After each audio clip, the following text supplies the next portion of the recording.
here I am for a check-in. We are at 191 miles on this third drive. And I said I wanted to show you something cool. So here it is. Now the first thing is I was planning on doing 65, but the road opened up a little bit, so I stepped up my speed to 70 miles per hour.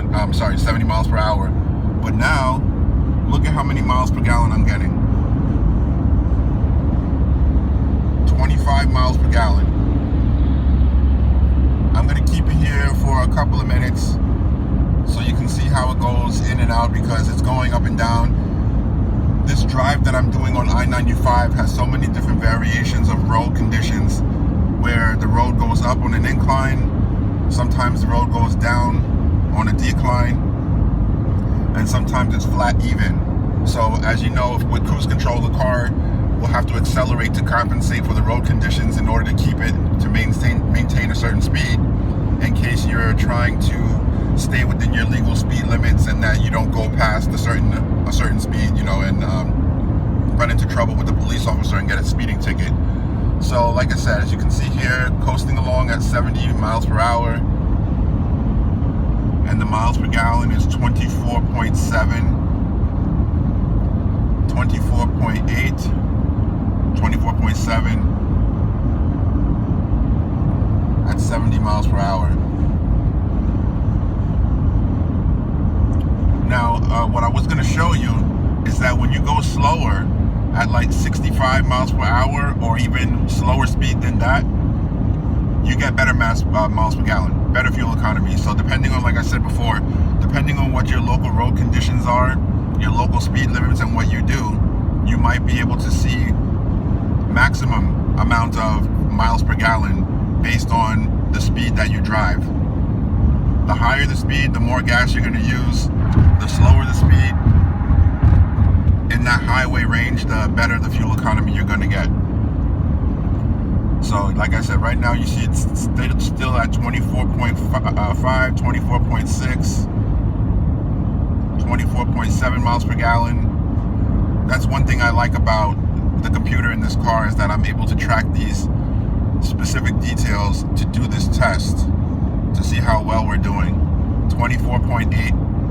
I'm going to wait and see if it goes back up to 25 miles per gallon, and at that point I'll go ahead and I'll cut this part of the video, and what we'll do is we'll return when we get to the 300 mile mark, because now we're about to hit the 200 mile mark.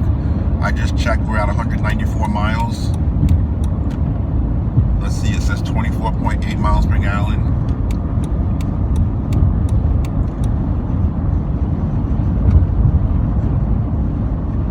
Still at 70. Like I said, the cruise control is set. 24.8 miles per gallon. Now also, sometimes it takes a while for the reading to change.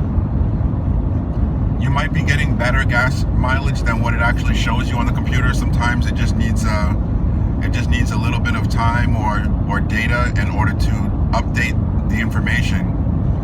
So as a matter of fact, let me do a quick update. Actually, no, I don't need to do an update. You guys see what it is right there. 24.8, it's almost 25 miles per gallon. And I've seen better than that, but we'll talk about that later. 24.9, like I said, I want to see here if it'll at least show 25 miles per gallon before I end this clip, because I've seen it do better than that before. Over here, as you can see on the miles, 196.2. And if you look at the gas gauge, you see that we're just almost at the half mark. It's still over half a tank of gas left, but it's almost half a tank. So definitely, according to the driving conditions that I'm doing, we'll be hitting 400 miles on this full tank of gas at the very least, if not more, because the halfway mark is going to be about 200. So multiply that by 2 and we're looking at least 400 miles on the tank. But my estimate is we're actually going to reach over 400 miles on the tank. Let me see. All right, you see here how the computer says, it says I have 219 miles to empty. So if you add 219 and 197, you get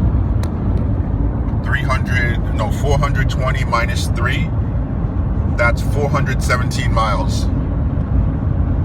I believe it's about 417 miles. So once again, we're at 24.8 miles per gallon, doing 70 miles per hour.